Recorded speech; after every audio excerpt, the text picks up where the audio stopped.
Olá, eu sou o professor Everton Alves e o tema da nossa aula de hoje é Ensino de Paleontologia na Educação Básica. O conteúdo programático ele se resume a tópicos como legislação e documentos curriculares, paleontologia nos livros didáticos, como andam os livros didáticos de biologia, né, uma investigação pessoal, principais problemas conceituais na educação básica, como promover experiências significativas na educação básica. Falaremos também sobre extensão universitária e práticas e espaços não formais de educação paleontológica, além de práticas museológicas de difusão da paleontologia. Antes é importante a gente introduzir, contextualizar o tema, né, apresentando uma das problemáticas, que é uma das temáticas que não está claramente expressa nos documentos escolares, é as geociências. As geociências são abordadas de forma bastante ampla, não havendo claro aprofundamento da temática, então, nos nossos documentos curriculares. Em relação à legislação e esses documentos curriculares, a gente precisa conhecer um pouco de cada uma que as compõe, né? A primeira delas é a LDB, que foi promulgada em 1996. A LDB, então, é a Lei de Diretrizes e Bases da Educação, né? Por meio da Lei 9.394, que é a legislação que regulamenta e organiza o sistema educacional, tanto aquele público quanto privado, desde o ensino infantil, passando pelo fundamental e também pelo ensino médio, com base nos princípios presentes na Constituição. Foi criada para garantir o direito a toda a população de ter acesso à educação gratuita e de qualidade. Essa lei, a LDB, ela tem oportunizado, desde o seu início, maior flexibilidade nos currículos do ensino fundamental e médio. A gente sabe que isso é importante para o professor, essa flexibilidade. Então, essa flexibilidade permite dar autonomia ao professor na maneira de abordar as ciências em suas aulas, permitindo um ensino mais dinâmico, coerente, integrativo e estimulante. Porém, e isso é importante a gente saber, enquanto em diversas disciplinas os professores aproveitaram essa oportunidade para aprofundar em campos científicos, outrora distantes dos alunos, isso não ocorreu na mesma medida com a paleontologia, que continua ausente da realidade da sala de aula. Outro documento são os PCNs, né? O que são os PCNs? São os Parâmetros Curriculares Nacionais, promulgados em 1997, que nada mais são do que diretrizes separadas por disciplinas elaboradas com o objetivo principal de orientar os educadores por meio da normatização, ou seja, a elaboração ou revisão, né, da grade curricular. Esses parâmetros abrangem toda a educação básica, tanto aquela pública e privada, conforme o nível de escolaridade dos alunos. Os PCNs, eles não são obrigatórios por lei, e foram as referências para o currículo escolar até serem superados pela BNCC. Os PCNs trouxeram uma grande novidade para aquela época, né, que eram os temas transversais, no qual se incluía o meio ambiente. Esse meio ambiente, como tema transversal, era possível nós, professores, trabalharmos com os nossos alunos o tema da paleontologia.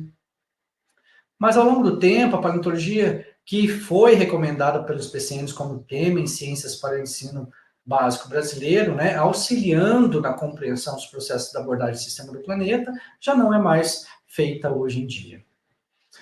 Temos também outros documentos, como as diretrizes curriculares nacionais, né, essas foram criadas em 1996 e ela dita o como fazer, né. Então, essas DCNs são normas ou leis, né, obrigatórias sobre princípios, fundamentos e procedimentos da educação básica, que visam orientar o planejamento curricular das escolas e sistemas de ensino. Só que é importante a gente saber que essas diretrizes, elas não ditam, né, a nível de detalhamento do conteúdo. Fica na cargo do professor decidir e ter autonomia sobre o que incluir, né, para o ensino, né, dentro do conteúdo para o ensino de seus alunos. As diretrizes curriculares nacionais são distintas dos PCNs. É importante a gente compreender essa diferença, né? Enquanto as DCNs são leis, dando a estrutura, né, as metas e objetivos a serem buscados em cada curso, os PCNs são referências curriculares, não lei. Serve para se embasar, orientar apenas, né? Mesmo com a chegada da BNCC, as diretrizes curriculares nacionais continuam valendo, porque os documentos são complementares e obrigatórios complementares à BNCC, né? Enquanto as DCNs dão a estrutura, a BNCC dá o detalhamento de conteúdos e competências. O que é a BNCC, então? Né? Ela dita o que é. A Base Nacional Comum Curricular é um documento de caráter normativo que visa uma sistematização do ensino nas escolas brasileiras, por meio de um conjunto progressivo de aprendizagens essenciais, ou seja, ela vai detalhar os conhecimentos e habilidades que todos aqueles alunos da educação básica devem desenvolver ano a ano. Em outras palavras, ela padroniza o currículo em todas as escolas. Então, a BNCC surgiu como uma atualização dos antigos PCNs, tornando-se o documento de referência hoje, né, para o currículo. Aqui nesse diagrama eu trago uma linha do tempo sobre a elaboração da BNCC, começou lá em 2015, né, e em 2016 teve a versão final, e em 2018 começou a entrar em vigor, né.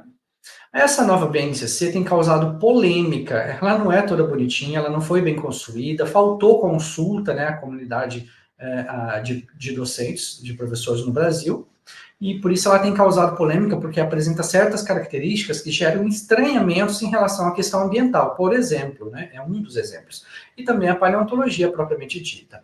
Os itens que contemplam a educação ambiental trazem de uma maneira conservadora na BNCC, e isso não é interessante, né?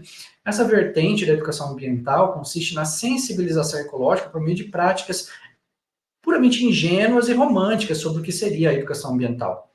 Traz lá, né, orientações de campanhas de reciclagem, faltando um enfoque mais humanista, democrático e participativo, que envolva aspectos socioeconômicos e culturais na busca pela transformação social. Ou seja, ela não traz nada disso na BNCC em relação à educação ambiental. Enquanto uma educação ambiental ideal, né, seria aquela crítica que nutre-se de pressupostos freirianos, né? A opção conservadora, por outro lado, é limitada, conteudista, apolítica e hegemônica, tecnicista e sem recorte social. Mas, de que forma a paleontologia é referenciada, então, na nova BNCC? Importante a gente saber disso, né? Em que ano, né? De como ela é referenciada. Em tese, né? O que a literatura nos mostra é que os conteúdos relacionados à paleontologia serão abordados no componente curricular de ciências, né? No ensino fundamental e na área de ciências naturais e suas tecnologias no ensino médio. Mas em que lugar especificamente? Porém, quando a gente vai buscar a palavra paleontologia na BNCC, a gente não encontra, né? E ao a gente procurar agora por fósseis, o termo fósseis, ele pode ser encontrado em apenas 3 momentos. É muito pouco isso. Em quais momentos? Na unidade temática Terra e Universo, do 6º ano, como uma habilidade dentro do item objeto de conhecimento e estrutura da Terra.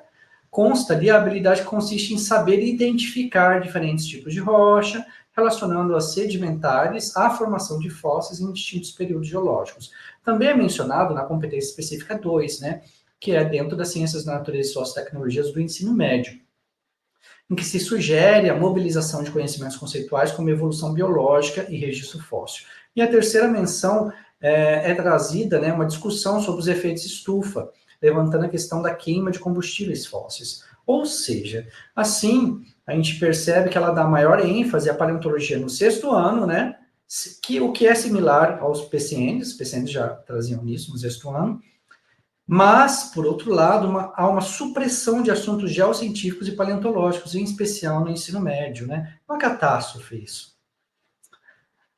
Mas como a abordagem da paleontologia é feita na sala de aula, isso também é outro tema importante para a gente trabalhar, né, o ensino de paleontologia na educação básica. Uma justificativa plausível da não inserção de temas paleontológicos na educação básica é o fato de que, diferentemente do que ocorre com o ensino superior, a paleontologia não faz parte do currículo formal de nenhuma disciplina escolar.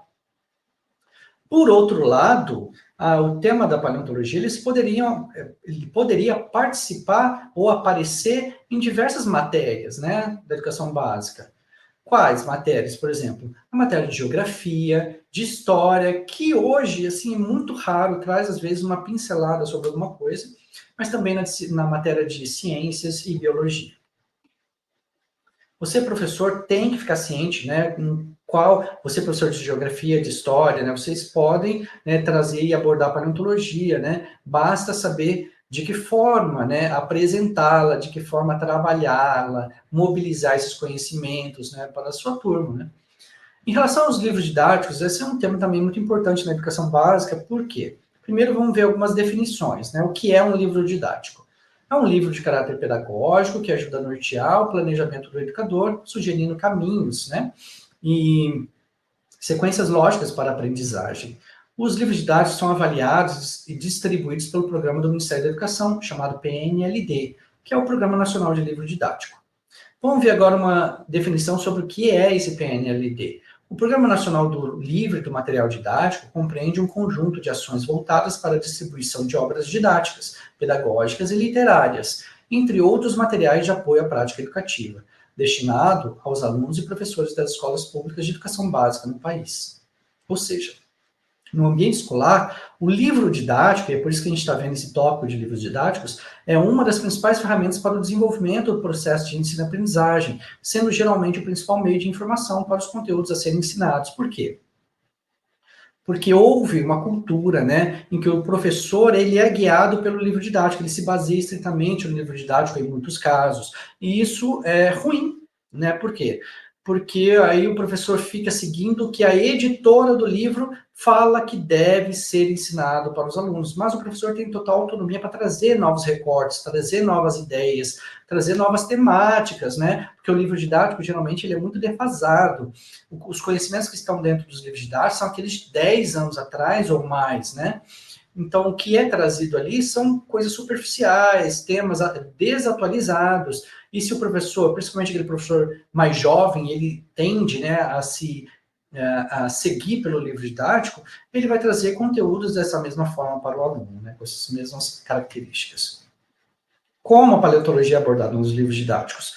Percebemos que há uma distância verificada entre o saber paleontológico produzido na academia, ou seja, nas universidades, as pesquisas científicas, e o conteúdo curricular apresentado nos livros didáticos de maneira superficial. E é dessa forma que vai ser trabalhado na escola, já que o professor segue um livro didático, né? Essa situação é vista com preocupação pelos pesquisadores da área de paleontologia de ensino, como é o meu caso, né? Eu sou especialista na área de ensino de paleontologia a nível de pós-graduação, que reconhecendo a importância desta ciência para a compreensão mais ampla das questões biológicas, geológicas e ambientais, vem se empenhando em defender uma inserção mais abrangente de conhecimentos paleontológicos nos currículos da educação básica. Então, a gente instiga todos os professores que tragam, né, novos conteúdos, que partam para uma busca mais abrangente, né, sobre os conteúdos a serem trabalhados em sala de aula, e não fiquem restritos apenas aos livros didáticos. Muitos livros didáticos, temos percebido isso, né, utilizados no ensino básico, ainda seguem as diretrizes dos PCNs. Também ainda se observa a escassez de livros didáticos que trabalhem a temática paleontológica, ou seja, não é todo livro didático que vai ter lá o conteúdo da paleontologia, tá? O conteúdo da paleontologia é escasso. Vamos ampliar, né? O conteúdo das geociências, em geral, é escasso. Os que trabalham apresentam uma abordagem deficiente no ensino formal, com uma discrepância entre os livros. Olha só os problemas encontrados nos livros didáticos em relação ao conteúdo da paleontologia. Uma discrepância entre os livros, baixa qualidade do conteúdo, pouca contextualização e aplicação ao cotidiano dos alunos, pouca interdisciplinaridade e transdisciplinaridade, além de uma presença pouco expressiva de questões controversas, né, que envolvam o pensamento crítico e tomada de decisões no ensino de temas relacionados, então, à paleontologia. Também observamos que uma das problemáticas é a falta de atualização dos professores, né? Essa falta de atualização deles sobre geociências continua sendo uma grande dificuldade, levando-os a ficarem restritos ao currículo do livro didático. As propostas curriculares mais recentes sugerem uma abordagem didática com base em objetivos gerais, ou objetivos, né, educacionais específicos também, né? Os conteúdos são apresentados de forma sintetizada, isso nos livros didáticos, tá, gente? E não há sugestões de atividades, a fim de que os professores possam decidir, a partir das diretrizes gerais, a seleção e a organização do conteúdo a ser ensinado. Ou seja, essas propostas pressupõem que os docentes dominem os conteúdos paleontológicos, mas a gente sabe que essa não é a realidade da educação básica, né? Dos docentes da educação básica. Eles não dominam Eles saem do curso, por exemplo, quem se forma em biologia, eles saem de uma licenciatura em biologia sabendo o mínimo da paleontologia, e isso quando é abordado, porque a gente sabe também, a gente tem acesso a informações aqui como pesquisadores, que nem é todo o curso, né, que tem a disciplina de paleontologia. Então, esses novos profissionais de biologia, esses futuros professores, saem sem saber conteúdos das geociências. E aí, é óbvio que eles não vão passar, e esse círculo, né, vicioso se perpetua, né, uma nova geração, né, de cidadãos, né, de futuros professores, né. E na prática, a gente sabe também que são as editoras dos livros didáticos que indiretamente decidem sobre o que e como ensinar. Infelizmente, fica refém, né, das editoras do conteúdo ali bem superficial e fragmentado que está presente no livro didático, isso quando está. O livro, a gente sabe que os professores se apegam a ele porque ele dá uma certa segurança e torna-se assim um grande aliado na organização e na transmissão dos conteúdos. A gente também não pode aqui, né, deixar de reconhecer a importância de um livro didático. No entanto, o mercado editorial repete sempre os mesmos conteúdos e, na tentativa de simplificar conceitos complexos, acaba cometendo vários equívocos, né? Eu sou uma testemunha disso ao analisar coletâneas de livros didáticos, mais à frente a gente vai falar um pouquinho sobre isso, e traz diversos erros. Por isso, o apego ao livro perpetua o ciclo vicioso na transmissão desses erros. Vemos que a questão do despreparo profissional entre docentes continua sendo um problema a ser enfrentado com seriedade pelos sistemas de ensino. No entanto, e aqui a gente traz também propostas de solução para esses problemas, né? Nas últimas 2 décadas tem havido um número crescente de espaços, né? Seja virtuais, como programas e projetos ou físicos, destinados à formação continuada dos professores, quer sejam eles presencial ou remoto. E isso é importante, já que esses professores que saem da faculdade, da licenciatura, sem saber paleontologia, né, uma forma deles se atualizarem, né, e se apropriarem de conceitos geocientíficos são esses canais no YouTube, né, esses projetos que têm sido elaborados a fim realmente de atualização, né, de complementação pedagógica para esses professores, né. Nós temos, por exemplo, o canal Zoomundo no YouTube, que é muito, muito legal, traz vários vídeos sobre paleontologia. Nós temos o canal Colecionadores de Ossos, que eles também trazem diversos vídeos. E tanto o Zoomundo como o Colecionadores de Ossos são feitos por paleontólogos, assim como também o canal das Meninas Consciência, do Museu Nacional da Universidade Federal do Rio de Janeiro. Então, vocês vão encontrar ali vídeos com rigor científico, né, para você, professor, poder se atualizar sem medo. Mas como andam os livros didáticos de biologia, né? Agora eu vou apresentar para vocês uma investigação pessoal minha, né? Eu e minha coautora, a professora Lipe, né, realizamos um estudo de 3 coleções didáticas de biologia, né? Livros esses distribuídos pelo PNLD. Então, o título da nossa pesquisa foi publicada no periódico Actio, Docência e Ensino em Ciências, tem como título Análise do uso de elementos da paleontologia em livros didáticos de biologia no ensino médio. Nessa tabela aqui, mostra, então, quais são as coletâneas, né, que nós analisamos na nossa pesquisa. Que é a coletânea Biologia Moderna, Biologia Hoje e Bio, né, e ali as seguintes consecutivas editoras, né, e os anos de cada um deles. O que analisamos, então? Para a nossa análise de conteúdos, foi selecionado 10 temas. Decidimos por esses 10 temas, que distribuímos em 2 grandes categorias, como temas básicos e temas amplos, porque eles representam bem todos os elementos que nós queríamos analisar, investigar, né, que estivessem presentes nos livros didáticos. Então, quais são os temas básicos? A definição de paleontologia, definições de fósseis, será que os livros didáticos trazem isso? Processo de fossilização, importância dos fósseis, tipos de fossilização, datação de fósseis, tempo geológico e suas subdivisões. Já dentro da categoria temas amplos, nós queríamos investigar ali se havia presença, né, de fósseis relacionados à origem da vida, fósseis como evidências da evolução das espécies e extinção em massa. O que observamos é que muitos desses elementos de paleontologia não estavam presentes nos livros didáticos, e aqui nessas colunas a gente vê cada uma das coletâneas, né, por cores, e a presença ou ausência, né, desses elementos de paleontologia. E foram poucas, viu, as presenças de elementos de paleontologia nas coletâneas que nós analisamos e que são aí utilizadas por todo o Brasil, né, pelos professores de biologia e ciências. De biologia, porque são livros do ensino médio, desculpa. O terceiro ano, né, que é o volume 3 de cada coleção, apresentou um maior número de elementos paleontológicos por número de páginas, mas ainda assim um percentual bem pouco em relação ao total de conteúdo apresentado, 30%, cerca de 30%.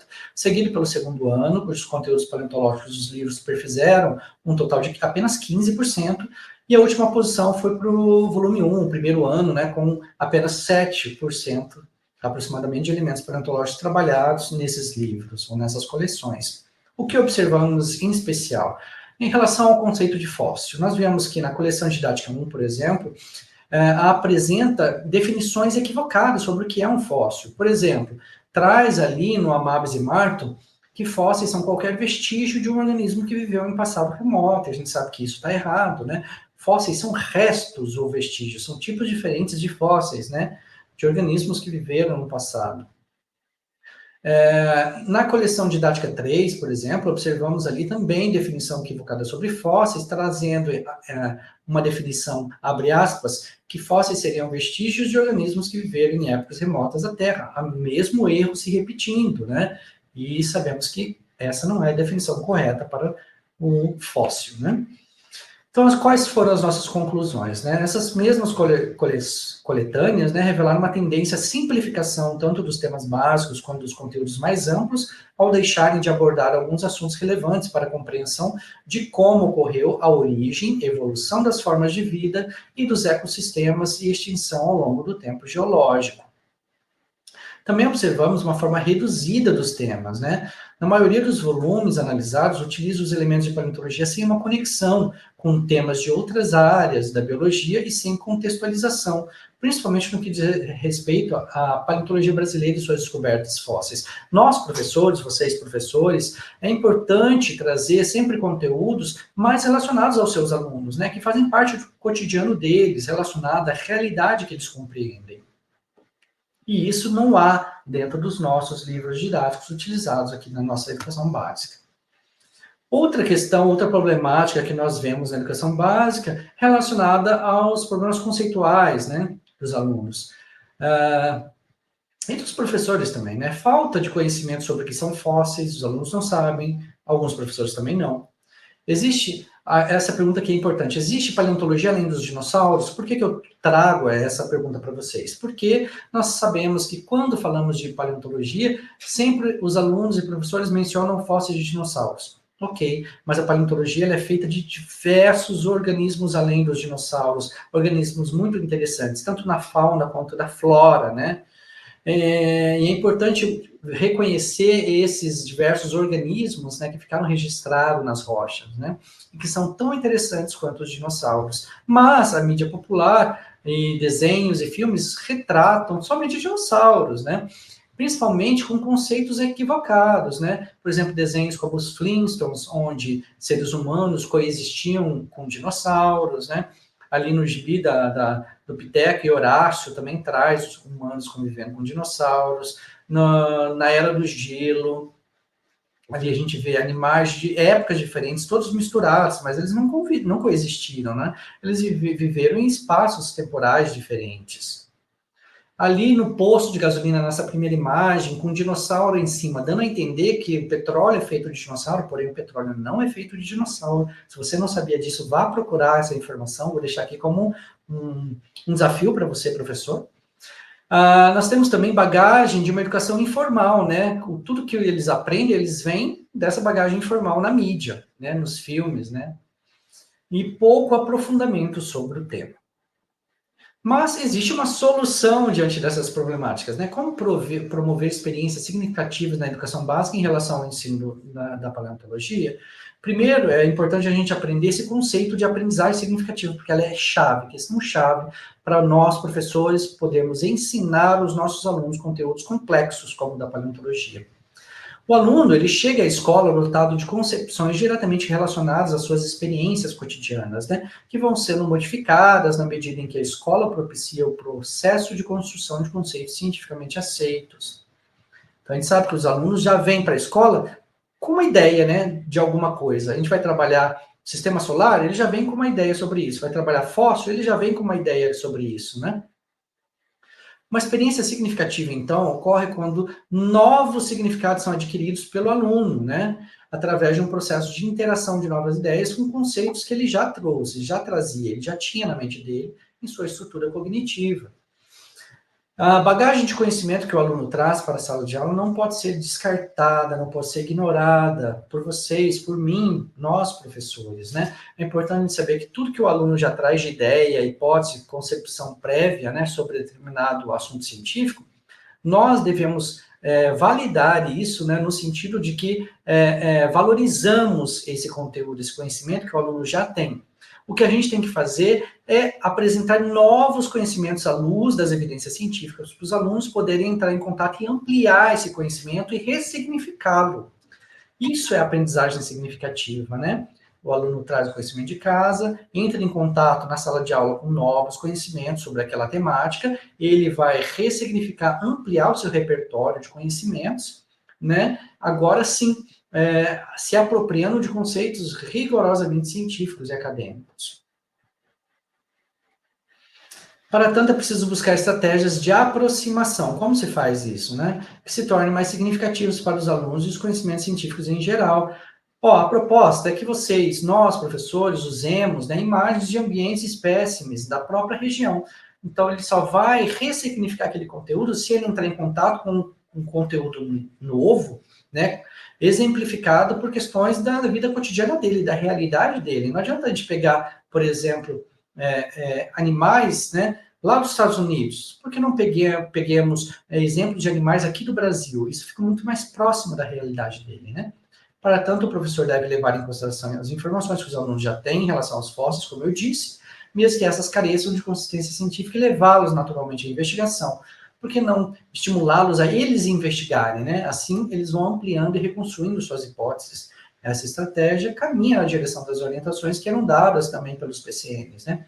Então, nesse sentido, o papel do professor vai ser de mediar, guiar, né, ele nesse processo em que ele vai investigar propriamente esse conteúdo e vai ampliar o seu conhecimento.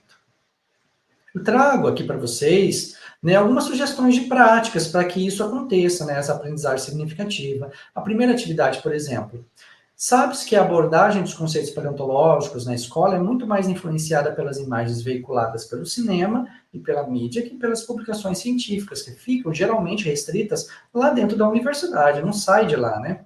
Então, por que não utilizar nas aulas os conteúdos midiáticos?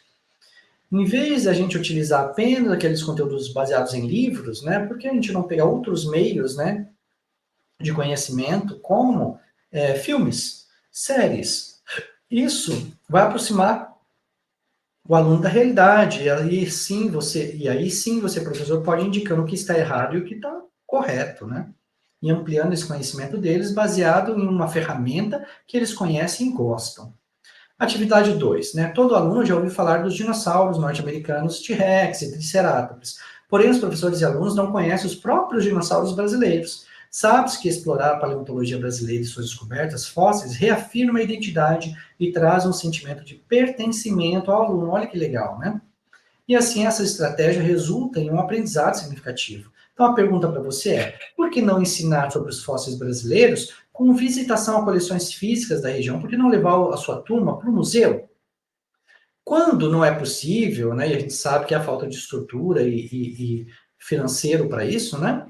Você, professor, pode conduzir o aluno numa visita virtual. Alguns museus oferecem essa possibilidade, né? Ou até mesmo utilizar materiais paradidáticos que podem aprofundar esse tema, né? Por que não introduzir oficinas também, né, nas aulas? Trazer alguns especialistas ali para fazer uma oficina, ou você mesmo montar uma oficina, né, lúdica, né, que os alunos possam aprender por desafios, isso também é legal, né? Outro tema que nós devemos trabalhar é a paleontologia e a sociedade, porque essas duas questões, elas têm que andar de mãos dadas, né? Uma vez que a paleontologia quase não é abordada na educação básica, sabemos disso, e quando é retratado de forma equivocada, desatualizada e descontextualizada, então a paleontologia depende de estratégias não formais de educação, né? Porque você, professor, não poderia utilizar o cinema, né, a internet, museus e televisão para chegar essa informação, esse conhecimento de paleontologia na sociedade de forma correta, nesse diagrama aqui, nessa imagem abaixo, vocês veem, ela resume, sintetiza bem essa ideia, né? Conhecimento paleontológico desenvolvido nas universidades, que é o ponto de origem de todo conhecimento, né? Como a gente faz para chegar na sociedade, na comunidade, nos pais dos alunos, né? Então, quais são as soluções? Essas estratégias que eu apresentei e vou apresentar mais para vocês. E essas estratégias, elas andam dentro do eixo da extensão universitária. A extensão universitária é um braço da universidade muito importante para fazer com que a comunidade, a sociedade civil, ela aprenda mais sobre conteúdos científicos que vão mudar a vida delas e vão levá-las a desenvolver o raciocínio crítico, o pensamento crítico, e poder, assim, transformar a realidade social na qual elas estão inseridas, né? O que é a extensão universitária? Vamos começar pelo começo. É o processo educativo, cultural e científico que articula o ensino e a pesquisa de forma indissociável e viabiliza a relação transformadora entre universidade e sociedade. Quando ela surgiu? Lá na década de 20, né? Foi a criação das primeiras universidades brasileiras, e na década de 30, ali no comecinho, houve a reforma Francisco Campos, através do decreto 19.851, que criou o primeiro estatuto das universidades brasileiras, que deu, então, um caráter oficial à extensão, que é um caráter de difusão do conhecimento científico, né? De passar esse conhecimento, de divulgar esse conhecimento. Na década de 80, mais no finalzinho, houve a criação do Fórum de Pró-Reitores de Extensão das Universidades Públicas Brasileiras. Na década de 90, houve, então, a reconceitualização da extensão. Olha que legal. Foi, então, a origem da articulação do tripé, que é o ensino, pesquisa e extensão, que a gente tanto fala dentro das universidades, né? Que dá um caráter dialógico de construção coletiva do conhecimento. Em 2001, veio, então, a criação do Plano Nacional de Extensão Universitária, que veio para reafirmar e priorizar as práticas para melhoria da educação e atendimento às necessidades sociais, né? Uma proposta como 10%, né? De 2018, olha só o tempo, entre 2000 e 2018, é que essa proposta foi, então, oficializada por meio da curricularização da extensão na educação superior, por meio da resolução número 7, né? Então, a partir dali, as atividades de extensão deveriam, então, compor no mínimo 10% do total da carga horária curricular dos cursos de graduação. Isso está sendo posto em prática hoje, né? A gente falou sobre educação não formal, né, que é uma proposta, então, para os alunos, a sociedade civil, se apropriar do conhecimento científico, principalmente o paleontológico, né? O que é a educação não formal, né? São processos educacionais organizados fora da lógica do sistema regular de ensino, então não é o que ocorre dentro das salas de aula, né, que é o ensino formal. Ocorre fora, extramuro, né? Ou seja, não segue um currículo pré-definido baseado nas normas e diretrizes do governo federal. Ao contrário, o conteúdo é definido a partir da vontade e das necessidades das pessoas envolvidas. Essas atividades educacionais, apesar de possuírem objetivos claros e bem definidos, são organizadas e estruturadas de maneira flexível. Então, o especialista, o professor, o mediador de um museu, eles vão, né, ter bem organizada e estruturada, mas de maneira flexível. Eles vão selecionar o conteúdo, o que aprender, como aprender, né, ali dentro daquele espaço museal, por exemplo. Por meio das ferramentas que tem à disposição, é claro. Apresentam um caráter complementar à educação formal, ou seja, a educação não formal ela não vem para substituir a educação formal, ela não vem para eliminar, ela vem para complementar aquele ensino, uma vez que a gente sabe que o ensino baseado no livro didático, ele não traz os conteúdos apropriados sobre geociências. Então, vamos adquirir por beber de outra fonte, né? E a educação não formal, ela é excelente nisso. Ela não confere graus ou títulos aos seus participantes, mas podem conceder certificados de aprendizagem obtida, né? Aqui eu trouxe para vocês algumas propostas, né? Aqui que a gente vai entrar no contexto das ideias, das hipóteses, das soluções, dos exemplos do que aplicar na sala de aula ou fora da sala de aula, você professor, né? Em parceria, né, com museus, universidades, isso é importante. Nós temos algumas práticas e espaços não formais de educação paleontológica aqui. Por exemplo, quais são os programas e projetos de extensão? E é bom saber que eles nos dão a oportunidade de acesso direto, né, da comunidade ao conhecimento e desenvolvimento científico gerado nos centros e unidades acadêmicas. Por exemplo, em 2018, teve o Dinossauros no IG, né? Dinossauros no IG foi um projeto, né, coordenado pela paleontóloga, professora doutora Carolina Zabini, né, em parceria com o programa Tempo Profundo, que hoje, o programa Tempo Profundo é o maior programa de divulgação científica e ensino de geociências do Brasil. Olha da importância. Aí você pode me perguntar, tá, professor, mas onde eu posso encontrar, né, o canal do programa Tempo Profundo? Você pode encontrar no Instagram, né, o perfil deles é @Tempo Profundo. A gente participa, porque eu sou membro participante, né? A gente faz diversos eventos, organiza diversos eventos para a comunidade em geral e para escolas irem visitar também, né? E participar de oficinas, né? E programações. Então, esses dinossauros no IG foi uma mostra, né, expositiva ali, né, de dinossauros, né, e o que não é dinossauros também para o público conhecer. Foi também organizada a Ação pela Exposição em 2022, né, um evento super importante que engajou muito a população em geral.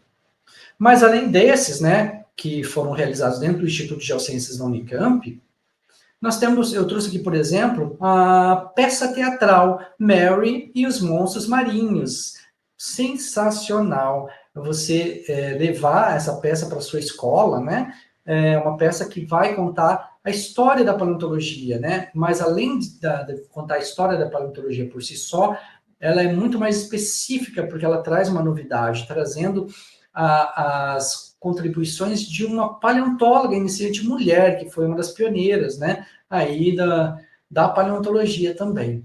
E muito desse conhecimento não é relatado nos livros didáticos, por isso da importância, né, de participar de projetos de extensão dessa forma para o aprendizado de paleontologia. Outro evento que a gente participou, que é o Unicamp de Portas Abertas, que todo ano na Unicamp, no Instituto de Geociências, atrai ali diversos estudantes de escolas, né, da região, né, ali da região metropolitana de Campinas, né, que eles vêm visitar. Aqui temos algumas fotos, eu ali participando também, como mediador da exposição ali, ensinando essa garotada, né, sobre conteúdos paleontológicos e até com realidade aumentada. Houve participação com outros profissionais, né, uma parceria. Que interessante, né? Outra solução é o turismo paleontológico, né?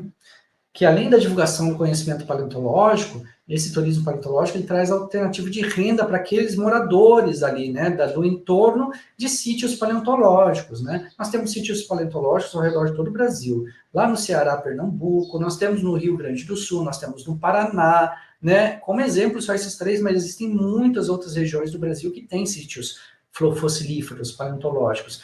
E se há um turismo paleontológico para aquela região, isso traz ali, né, um desenvolvimento para aquela região, um progresso, né, e como alternativa de renda também para quem mora ali, né, para quem vai hospedar os turistas, para quem vai dar alimentação, né, restaurantes para os turistas, então traz esse progresso para a região. Mas além de todos esses benefícios, também tem o da promoção da conscientização daqueles turistas sobre a importância de valorizar e preservar o patrimônio fóssil brasileiro.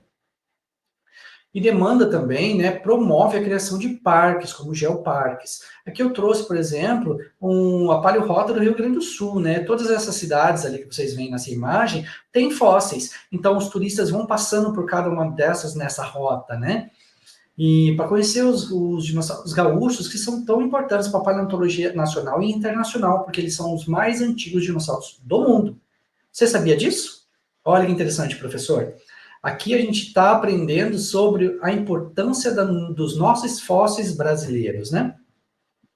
Nós temos também um grande sítio fossilífero lá em Sousa, na Paraíba, né? O Monumento Nacional do Vale dos Dinossauros, que ali a gente encontra diversas pegadas de mais de 80 espécies de dinossauros. Olha que interessante. Inclusive, esse Vale dos Dinossauros, ele foi tombado como patrimônio, né, material do estado da Paraíba. Olha a importância, né? É um ambiente ali de preservação, né, agora formalizado. Diante de tudo isso que a gente já falou aqui sobre fósseis, é importante também a gente trabalhar na sala de aula o tráfico de fósseis, é uma temática atual, né? Aqui a gente tem até documentários, né, na internet, no YouTube, que vocês podem pegar sobre isso. É importante a gente saber que os fósseis são bens da União. O que isso significa, professor? Significa que houve um decreto lá em 1942 dizendo que tudo que se encontra na superfície, na subsuperfície, né, do solo, pertence à União. Então, se você encontrar um fóssil, o fóssil não é teu, o fóssil não é meu. Vocês devem procurar uma universidade onde tem um paleontólogo mais próximo, né, e falar para ele, né, sobre esse lugar onde vocês coletaram fósseis, né, e entregar esses fósseis para a universidade, porque ele pertence ao país, à União. Existe no Brasil, mesmo tendo essa lei, um comércio ilegal de fósseis que acarreta, além da perda de espécimes de alto valor científico, a destruição de sítios fossilíferos e a depredação do ambiente natural. Essa prática está prevista como crime ambiental. E muitos sítios fossilíferos ficam localizados em propriedades privadas, isso é o que dificulta, né? Ou no interior do Brasil, onde as pessoas são mais pobres e com baixo nível educacional. Assim, os sítios ficam vulneráveis à exploração por pessoas desavisadas, que se apropriam de peças de alto valor científico para vendê-las como souvenir. Eu trouxe essas imagens aqui do Birajara para vocês, porque ele é um exemplo, né, uma bandeira que foi levantada, porque muitos fósseis nossos, brasileiros, foram levados para fora, para outros países, porque vieram estrangeiros aqui, pesquisadores estrangeiros, e coletaram, achando que eles poderiam coletar da forma que quisessem e levar embora para eles. Mas isso não é ilegal. Então, houve uma campanha na internet, né, de repatriação de fósseis brasileiros, começando pelo Birajara, né, e a partir disso houve depois uma explosão de outras, né, moções de apoio, né, e de repatriação de outros fósseis brasileiros, né, para que esses países e museus de lá enviem de volta os nossos fósseis, porque eles pertencem a nós e devem ficar alocados dentro de centros paleontológicos, dentro de museus, né, centros de pesquisa em geral. Qual que é a solução que eu trago para vocês para o combate ao tráfico de fósseis e que vocês podem trabalhar com seus alunos, né? Uma solução que tem se mostrado eficiente é a implementação de projetos de educação ambiental que, além de informar sobre a importância da preservação dos sítios fossilíferos, proporcionam à população local formas sustentáveis de utilizar os espaços para a geração de emprego e renda, né? Como o Geoparque Uberaba, lá em Minas Gerais, né, que eles fizeram isso com maestria. O artigo 14 do Sistema Nacional de Unidades de Conservação da Natureza, aprovado pelo Conselho Nacional do Meio Ambiente, determina a criação de geoparques, né, como feito lá no Geoparque Uberaba. Tanto nacionais quanto estaduais ou municipais para a proteção desses fósseis. Por isso que o turismo vem se destacando no Brasil, né, por meio desses geoparques, como uma das mais significativas atividades econômicas, culturais, recreativas e educacionais. Então, vocês, professores, o combate ao comércio ilegal de fósseis brasileiros é um tema atual que pode e deve ser trabalhado na educação básica, principalmente vinculados a projetos de educação ambiental, pois desenvolvem no aluno a sensação de pertencimento e conscientização da nova geração a respeito da importância da conservação do nosso patrimônio natural. Aqui eu trago algumas fotos, enquanto eu estive participando desse treinamento em paleontologia lá no Geoparque Uberaba, né, no Museu dos Dinossauros, no Centro Paleontológico Llewellyn Ivor Price, e todo aluno de graduação pode participar, né, eu fiquei uma semana lá fazendo esse treinamento, nós temos ali visitas com geólogos e paleontólogos a esses afloramentos, né, onde estão os fósseis. Podemos utilizar também a mídia, né, sobre temas da paleontologia. Antigamente, a mídia tinha o objetivo de garantir o entretenimento. Hoje, a gente sabe que ela é considerada um dos principais componentes educacionais, sendo impossível falar sem mídia sem falar sem educação. A escola da atualidade tem procurado incorporar esses recursos midiáticos às suas práticas pedagógicas. Então, você, professor, também pode fazer isso. Cabe a você, educador, a mim, a seleção e a análise desse material audiovisual, né, a ser usado para fins didáticos. Muitos programas televisivos influenciam fortemente a população acerca dos conceitos paleontológicos. Por isso, é inegável a responsabilidade ética, política e educativa que os meios de comunicação têm, pois não atuam apenas como difusores de informação, mas também como formadores de opiniões e conceitos. Aqui eu trago para vocês alguns exemplos, né, de bons programas, de séries, documentais, para vocês utilizarem na sala de aula, como o Planeta Pré-Histórico, como o Dino Hunters, que é o Caçadores de Dinossauros, né, da Discovery, eu já assisti todas as temporadas deles. Tem o Caminhando com Dinossauros, Walking with Dinosaurs, da BBC, né, Earth, E também nós temos o Bizarre Dinosaurs, né?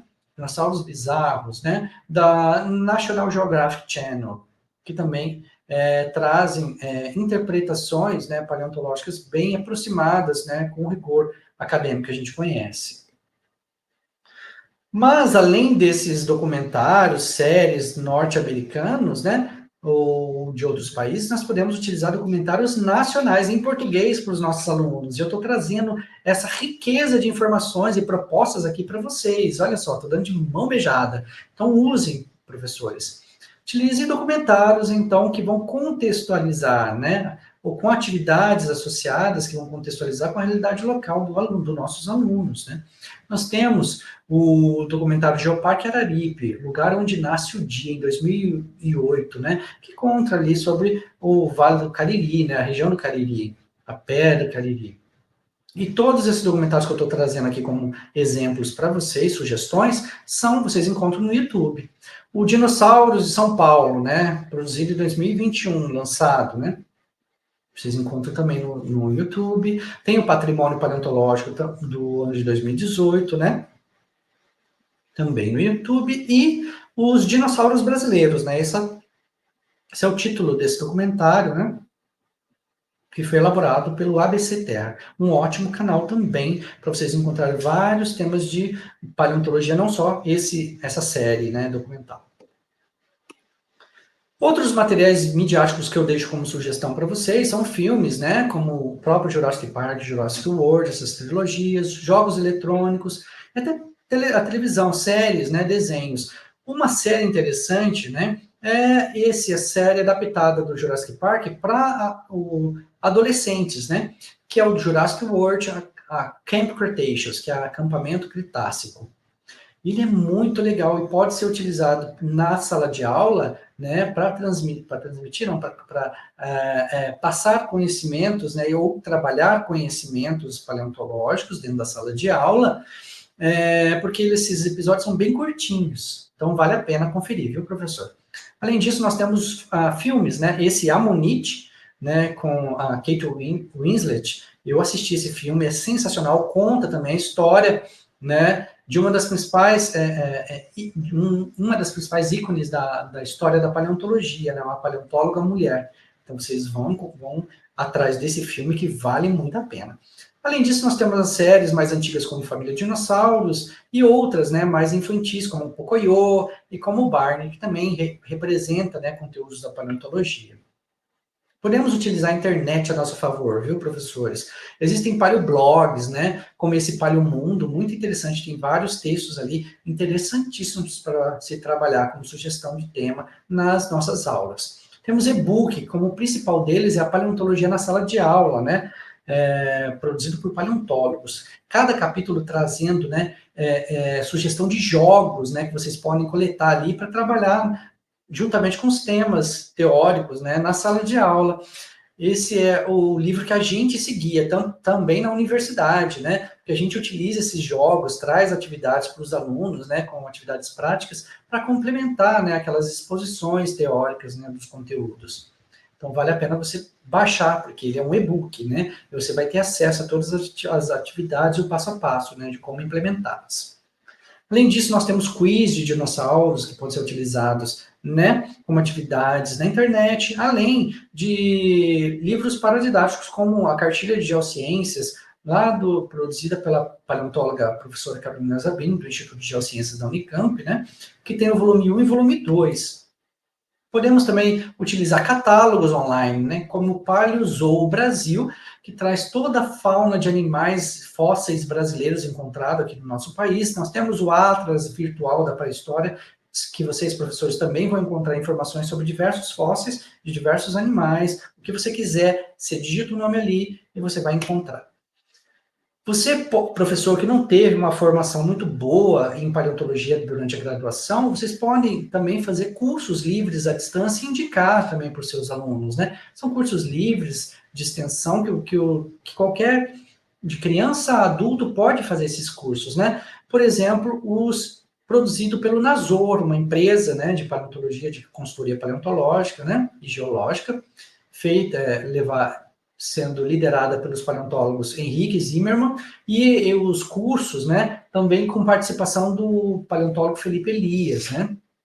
Então, tem todos os temas aqui sobre fósseis e paleontologia que você vai encontrar, você vai se atualizar para poder ensinar melhor os seus alunos, né.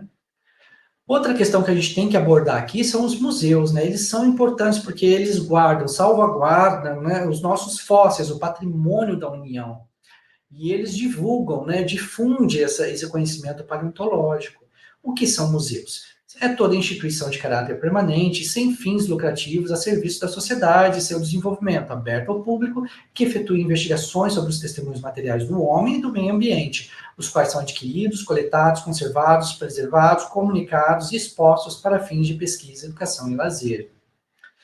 A concepção acerca dos museus e de seu papel social evoluiu muito nas últimas décadas. A gente pode ver nessa imagem que eu trouxe aqui, nessa primeira superior, que no século XVI e XVII, os museus eram chamados de gabinetes de curiosidades. Por quê? Porque ficavam dentro das propriedades privadas, né? Ali eles guardavam todas essas coisas antigas, né? Mas hoje evoluiu tanto que os museus são tecnológicos, né? Aqui eu trouxe uma foto minha dentro do Museu Catavento, em São Paulo, né? Assim, uma infinidade de tecnologias envolvidas na apresentação dos conteúdos, né? A interatividade é muito grande. Então, nesse contraste em que os museus antigamente eram vistos como instituições de depósitos de peças velhas, hoje os museus são locais de intensa atividade científica, cultural e educativa. Aqui eu trago outro exemplo de museu, que é o Museu dos Dinossauros, lá em Perópolis, que é uma vila rural, lá perto de Uberaba, né, em Minas Gerais. É fantástico, é um dos melhores museus paleontológicos do Brasil. Eu estive lá, passei uma semana fazendo um treinamento em paleontologia, junto com outros universitários, e a gente conheceu a exposição. Inclusive, nessa foto inferior do meio, vocês veem aí a exposição do maior dinossauro, né, do Brasil, exposto ali, foi encontrado naquela região. E ali, do lado dessa imagem, nós temos o paleontólogo, Thiago Marinho, né, mostrando para a gente onde fica guardado os fósseis na coleção, né. São gigantes armários, né? Na imagem superior, nós vemos o laboratório, né, onde os cientistas, os paleontólogos, eles vão limpar as rochas e encontrar esses fósseis, né? Como eles vão expor esses fósseis, né? Como eles vão trabalhar, colar os fósseis, né, que vêm fragmentados. Então, tem ali o laboratório para a gente conhecer também, é incrível, fantástico. Se você é professor lá de Minas Gerais, vale a pena você visitar esse museu. As atrações principais do museu são suas exposições, é claro, exposições permanentes, temporárias ou itinerantes, né? Quando didaticamente organizadas, informativas, atualizadas e interativas, atraem todo tipo de público e se tornam um importante instrumento na divulgação do conhecimento paleontológico. Nessa foto lateral superior, eu também ali com um fóssil, né, de um carnotauro, um dinossauro, né, que ele é típico ali da Argentina, né, o país vizinho ao nosso. Eu estava aqui dentro do Museu de Zoologia da USP. Vale a pena você que é professor de São Paulo ir visitar esse museu. Na área de ensino, coleções didáticas são praticamente inexistentes em instituições de ensino fundamental e médio. Você é professor de educação básica, você sabe bem essa realidade, né? Não temos uma coleção de peças, réplicas de fósseis aí na sua escola, né? Mas elas são importantes e podem ser adquiridos por meio de alguns projetos de extensão com a universidade. Por isso, você buscar em algumas universidades onde tem esses projetos para você receber, né, essa coleção didática para ensinar os seus alunos sobre essas questões. Ou você pode mesmo adquirir de forma privada, né, como professor, como colecionador, essas coleções didáticas, comprá-las, né, de alguns lugares que vendem réplicas de fósseis. O impacto da deficiência do conteúdo geocientífico e paleontológico nos livros e materiais didáticos poderia, então, ser amenizado com os museus que eu acabei de apresentar aqui para vocês e as exposições sobre o tema, fazendo com que as crianças vivenciassem e assimilassem a grandiosidade e importância desse ramo das ciências naturais. Portanto, o ponto-chave é a ação expositiva, que vislumbra a educação não formal de nossa sociedade. Além disso, eu trago outras práticas museológicas, né, como sugestão, né, de como a gente pode difundir conhecimentos paleontológicos, né? Produção de materiais institucionais dentro dos museus. Esse aqui é um panfleto que eu criei juntamente com um designer gráfico, né, Alexandre Kretschmar, a gente fez esse panfleto para o museu, né, para o MUD, que é o Museu Dinâmico Interdisciplinar da UEM, um dos maiores museus de ciência do sul do Brasil. Ali a gente falou sobre a nossa exposição, sobre o conteúdo facilífico que existe ali, né, exposto no nosso museu. Além disso, pode ser trabalhados materiais paradidáticos, né, como a cartilha de geociências da professora Carolina Zabini, né, paleontóloga do Instituto de Geociências da Unicamp, né, que tem o volume 1 e 2, muito interessante. Vocês podem entrar no site do Programa Tempo Profundo, se inscrever lá, colocar seu e-mail, que ela vai mandar gratuitamente um exemplar dessas cartilhas para vocês. E vocês têm também à disposição o meu livro, o livro paradidático, chamado Curiosidades sobre os Dinossauros. 30 fatos científicos que Hollywood não mostrou. Vocês podem entrar em contato comigo, né, e adquirir o seu exemplar sobre esse livro fantástico, que vai mostrar quais são os mitos que a trilogia Jurassic Park e Jurassic World apresentam sobre os dinossauros, né? Que, na verdade, as evidências científicas nos mostram uma realidade totalmente diferente. Nós podemos fazer mediação, então aqui temos algumas fotos em que eu estou fazendo mediação lá no Museu Dinâmico Interdisciplinar, né, no setor de paleontologia, né, com algumas turmas ali da educação básica e da educação superior também, ensinando eles sobre conteúdos da paleontologia. Podemos trabalhar com suporte à curadoria de coleções fósseis, então esses eram os fósseis lá do MUD, né, então a gente tinha que organizar as peças, né, limpá-las, dar títulos, descrições para esses fósseis, né? E apresentá-los da forma mais coerente e didática possível na nossa amostra. É possível fazer cursos de extensão, trabalhar cursos de extensão. Você, professor, pode montar cursos de extensão ou participar de cursos de extensão, né? Esse curso de extensão aqui, chamado Paleontologia Básica, Conceitos, Técnicas e Desafios Contemporâneos, eu, juntamente com outra coordenadora, outra professora, então, lideramos lá na UEM, né, esse curso, convidamos alguns paleontólogos e discutimos alguns temas importantes, né, e certificamos os membros. Lotou o auditório, né, então as pessoas têm interesse sobre conteúdos de paleontologia. Também podemos comunicar assuntos de paleontologia por meio de publicações científicas, aqui alguns artigos meus publicados, juntamente com alguns coautores, e a apresentação de resumos em eventos científicos também, né? Além disso, nós organizamos exposições e eventos itinerantes, como o Mundo dos Dinossauros, no Parque de Exposição de Maringá, que é um dos maiores parques de exposição da América Latina. Então, a gente fez uma amostra gigantesca ali de fósseis, né, com os materiais do MUD, e ali passou mais de 110 mil pessoas nos dias da exposição, né? Uma garotada incrível, super entusiasmada com a amostra, né? Nós contratamos também ali réplicas gigantes de dinossauros, mas também fizemos ali campos de escavação, né, com areia para as crianças, né? Então foi sensacional. Podemos fazer projetos gráficos, placas, né, ali para os bichos, para as réplicas, com informações importantes sobre altura, peso dos animais, alimentação, onde foram encontrados, o período, né, em que eles viveram. Isso tudo é uma forma de comunicar a paleontologia para a comunidade em geral, né? E estamos partindo aqui para o final, né? Qual que é o panorama atual, então, da paleontologia no nosso país? O paleontólogo Luiz Eduardo Anelli, que hoje é uma das referências na paleontologia para a divulgação científica desse tema, né? Ele que é associado ao Instituto de Geociências da USP, né, e que publicou mais de 16 livros de divulgação científica. Ele diz, abre aspas, nossa sociedade não valoriza como deveria o fato de termos os dinossauros mais velhos do mundo, né? Ele complementa, se esses fósseis tivessem sido encontrados na Europa ou nos Estados Unidos, eles já teriam criado algo como o Parque dos Primeiros Dinossauros. Lembra que eu falei para vocês que os dinossauros brasileiros são os dinossauros mais velhos do mundo?